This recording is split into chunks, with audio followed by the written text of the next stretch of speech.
more than he'd like me to actually admit to. But he is a long-standing teacher, coach, and the head of guidance and wellness at the Morristown Beard School. And he's put a great stamp on him, and he will be joining us shortly.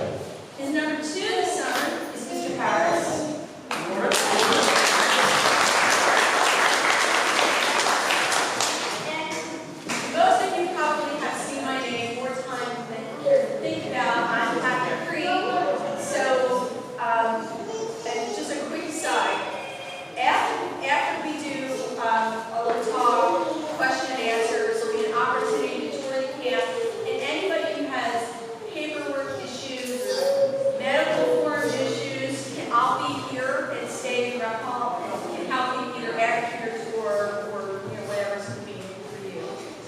Also have a special guest today. Our president of our board of trustees, Kurt Lebrantz, is here helping us. For those of you who don't know, Life Camp is a 501c3. We're a not-for-profit, so Kurt helps with a very daunting job of raising the funds necessary to fund Life Camp every year. We're very grateful for everyone's help. So that being said, a little bit of what the camp day looks like, and we're trying to cover everything, and then we'll do a lot of question and answer to make sure that everybody is comfortable with where your kids are going and what you're doing. Good morning, everyone. My name is Harris, Mark Harris. I'm a teacher for North Board of Education. I work at Avon Avenue School. I've been there for 20 years. I know I'm getting old, but I'm still doing it. But I've been there. I'm a coach also, like Franz, and been working here at Life Camp. This will be my 6th year, so I'm kind of experienced, but we learn new things every day, especially with the COVID, and so it's going to be new for everybody. But we want to get back to some type of normalcy, for us, for our children. So this is why it was so important that we had camp this year. So what I'm going to talk about is what will happen for your children as they arrive at camp at St. Benedict's, where the buses are, and just explain pretty much what's going to take place. Okay? So camp officially opens at St. Benedict's, opens up at 7:30 a.m. And you'll be able to drop off your child there. But before they can be dropped off or before you can leave them, they have to go through the COVID protocol. Okay, meaning they have to answer three basic questions. Have you been out of state? Do you have any symptoms of COVID, like coughing, fever, sore throat, and headache, nausea. We have a list we're going to ask. Right. And so if any of those answers are yes, then they won't be able to stay. Okay, so we just want to make sure that everybody is safe. So with that, so parents just need to understand that if any of those answers are yes, then they would have to be taken home. Okay. So once they're dropped off, though, we have our counselors that are there, and they will be lined up now. They will already be assigned a group. Okay. Normally, when they came to camp, we would come the first day, and we would give them their groups here. But they will be put into their groups already. So once they arrive at St. Benedict's, because there will be 10 buses. All right, when we did that, we added 2 extra buses because we didn't want to have too many kids on one bus because we need to have some type of, for the COVID protocol actually. There has to be spacing, like 3 feet spacing and so forth. So there will be 10 buses, and each bus will have 2 groups. And they will ride that bus every day for camp, for the entirety of the camp. And for that, the reason being is because we want to make sure, if just in case anything does happen, or if someone does contract COVID, that we know what bus they're on, who may have been exposed, and so forth. Okay, so they will be on that bus, the entirety of the camp, the 2 groups will be on that bus, the same council will be on that bus, and so forth. So we just want to make sure everything is set up properly and everyone is safe. So that's the purpose of that. Once they're dropped off at St. Benedict's, 7:30 to about 8:30, 8:25 is when we depart. the Parks for Life camp. We drive the buses up here. All right, it's about a 45-minute ride. So we arrive here. Once they arrive, breakfast will be set up for them. So they will have designated areas around the camp where they go for breakfast. We'll have tents also because rainy weather, we want to make sure that because most of our breakfast and our dining will be outside because you can't have too many people in one space or one area at one time. So we want to try to keep where you have the fresh air and you still can have the spacing required.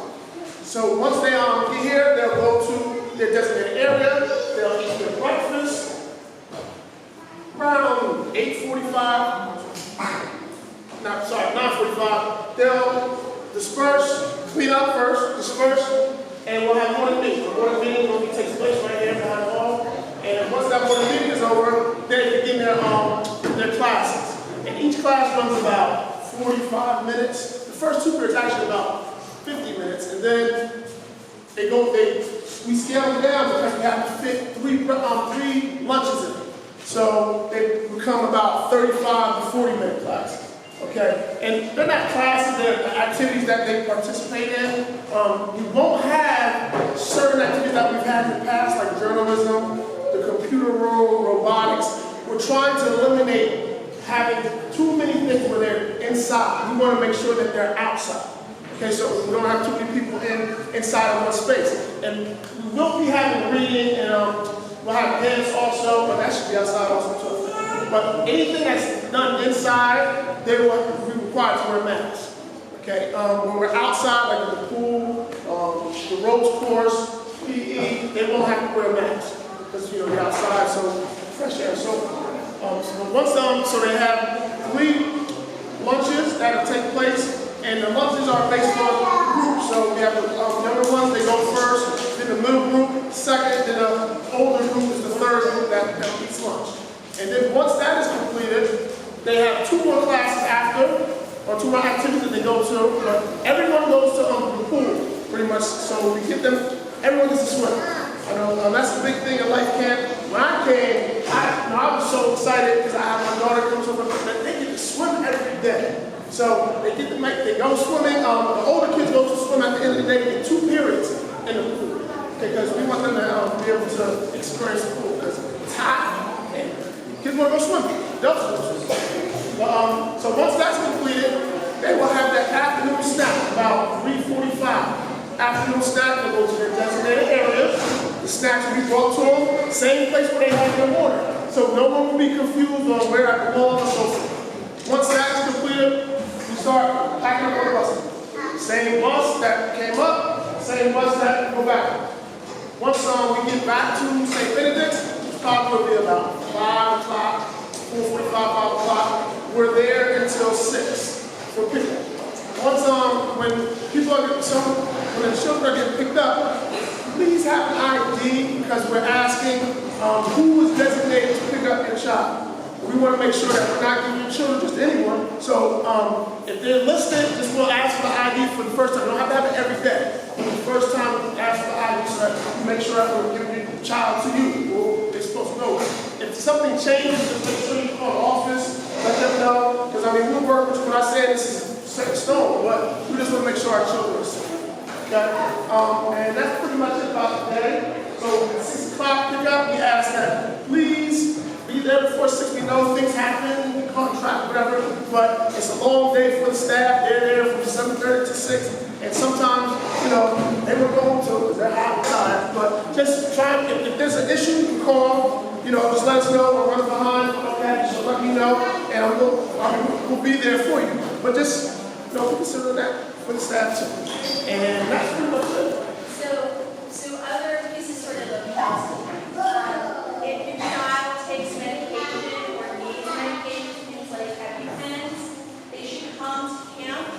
You can give them to Mr. Harris or T on first day. I'll be in number 2 that day at St. Benedict's, or one of the counselors that should be labeled. It'll be kept here in the nurse's office. So if it's something they get at lunchtime, the counselors can take it over to the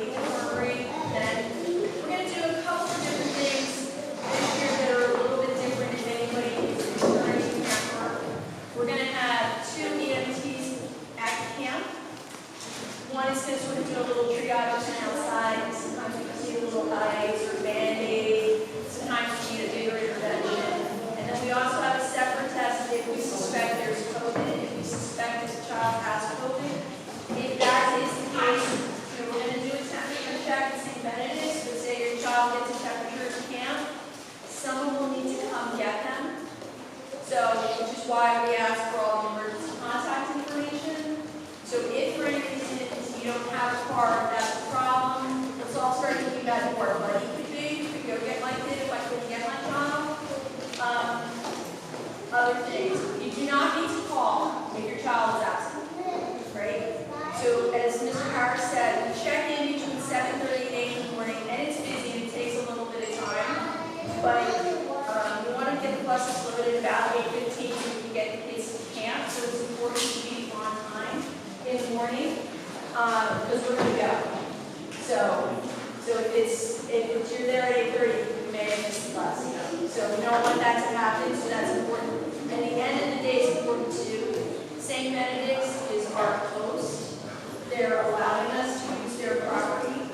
So we do want to be good guests. So we just want to make sure that we're all on time. And I think everybody's point of contact really up to now.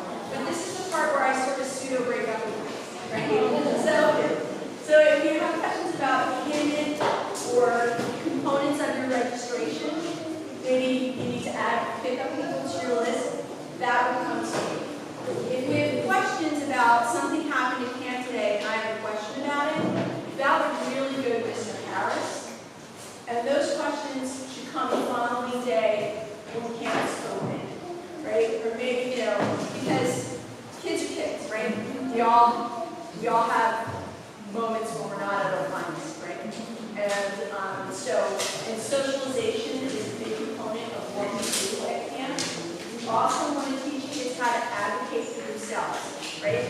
So if you're having a hard day, something happened, you need to advocate for yourself, right? Every group will have a senior counselor, a junior counselor, and many will also, especially the younger campers, will have volunteers. And our group sizes are going to be about 12 kids per group. So it's not a giant group of kids.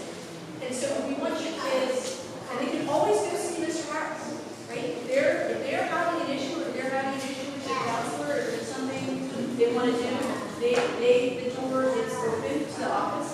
And it's also important to advocate for yourself and say, maybe there was something you really wanted to do this summer at camp, and your group didn't do it. It was something you were interested in. This has happened in the past. We've had kids get private bus buses. I've seen it, right? Like, oh, my group really didn't do this, and I really wanted to do that. So learning how to speak for yourself. There are no cell phones here. And Mr. Francis is personal pet peeve. When we're here, we need to be engaged in being here. If your child needs to reach you for any reason during the camp day, they have access to telephone in the office. But no cell phones. We have 100 acres. And I can speak for Mr. Cron and say, if your child was in a cell phone here, no one is able to work. It's not really here. You have to call Verizon and start over. Please label your kids' stuff, right? It's good to have a bag, because you'll need a bathing suit, a lot of kids, goggles, and towels, right? We're asking we're not using water fountains this year, so there's no need to send water bottles. We're having pallets of water bottles for the camp with bottled water available to them at all times, every day, because we're not using water fountains, right? We talked about how most of the programming is going to be outside due to COVID and really spread out, taking advantage of our 100 acres so we can run around. Trying to think if there's anything else I would like to tell you. Questions? Oh, and food. Breakfast and lunch are included. Please do not send food to children, right? A lot of our campers have food allergies, so we need to know what is coming into camp. And no, we do not serve pork. A lot of people observe that they do not eat pork. And we're also mindful about we don't serve things like that could have pork byproducts in it. We don't serve those either. Our kitchen is all over that, so that's another one. Any questions?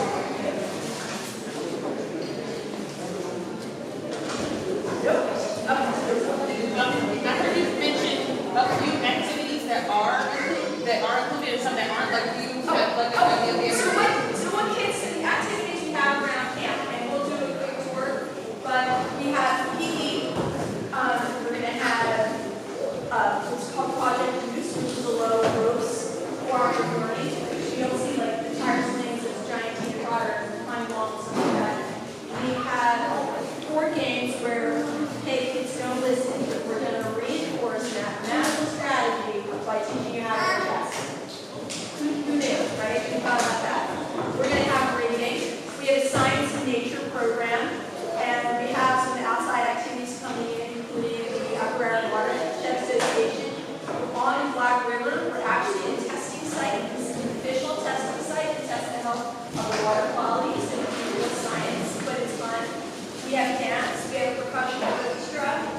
arts and crafts program. What am I missing? Oh, Vice. Yeah, my favorite Vice. And some of our young kids get, as we get into camp a little bit, and we see who our older campers are that can really ride, we do touring, where kids and a counselor take class lunch and go for an hour and a half ride around. We're surrounded by thousands, as you probably noticed on the way, and maybe got lost and stuff, and there are thousands of acres of farmland and back roads back here. So we can do that. And other questions? Yeah, so every child will get tested on their ability to swim.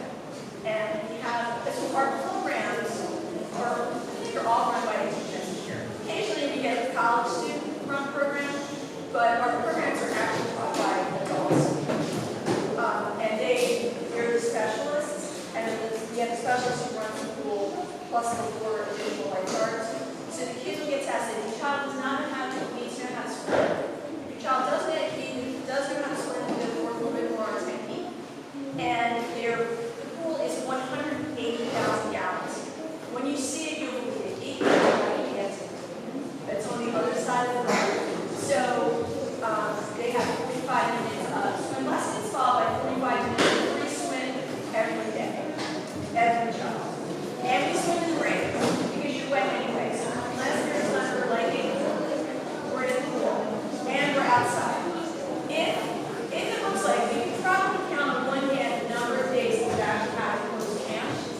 But say we get a hurricane, right? We get some sort of big weather thing where we don't think it's going to be safe, but it really looks like it's not going to be safe.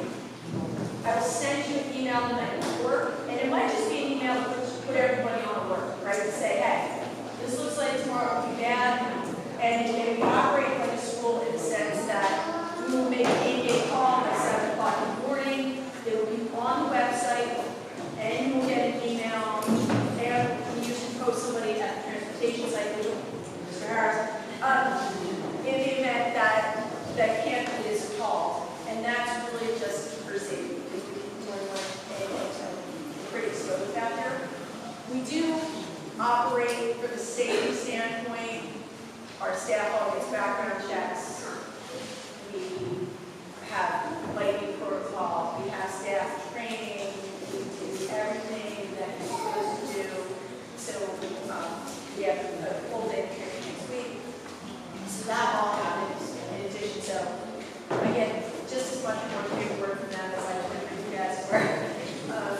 Any other questions? Is there a lifeguard at the site, or is it just like someone who stays here all the time, or? There's lifeguards who's in 4. We have 4 lifeguards and a pool supervisor, so 5 at the pool. They operate on the buddy system also, so that's just safety and safety. Yes, kids will do buddy checks while you're there, or something to sign a buddy. Will we be able to be staffed today? I'm sorry, Are we going to be able to be staffed today? between staff today. Oh, so the staff, the only staff that I have here today is Mr. Harris. Most of our staff still works in the district, and they're still in school. So until April 28th. So we won't have everybody here. Any other questions? When does it start? We start Tuesday, July 6th. Because Monday is officially